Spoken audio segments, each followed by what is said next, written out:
Hai Syad. Hello. Apa khabar? Sihat? Sihat, Alhamdulillah. Jom masuk. Jom.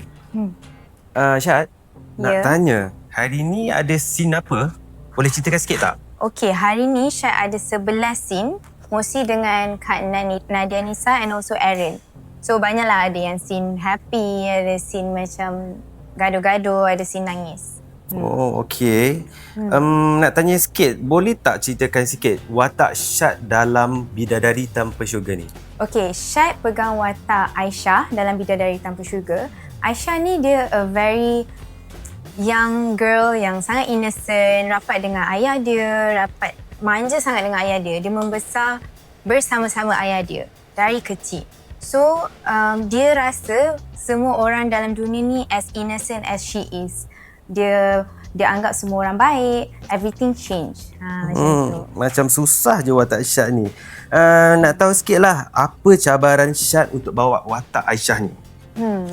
Aisyah ni kan sebenarnya to find the balance between budak yang innocent dan Syad tak nak nampak dia macam sebagai penyundul sebab dia bukan penyundul.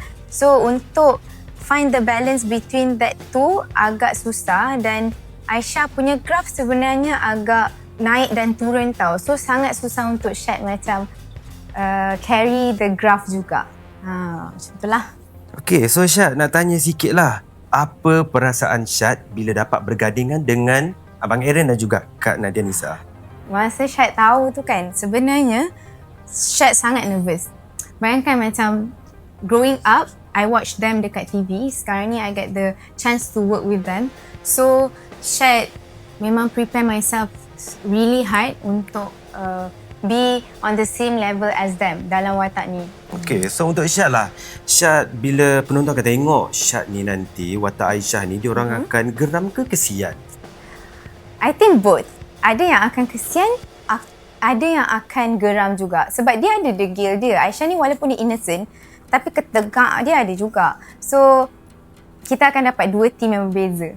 Okey, Syad, bagi sikit harapan untuk penonton Bidadari Tanpa Syurga. Oh, Syed harap orang dapat tengok cerita ni, dapat hook and tengok cerita ni dulu and faham it's not about just polygamy yang macam banyak cerita sekarang.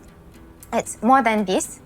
Orang dapat ambil pengajaran dalam watak Aisyah, dalam watak Azlan, watak Farha sebab cerita ni sebenarnya sangat interesting. Menarik. Last, Syad, boleh tak ajak penonton untuk menonton siri ni? Okey.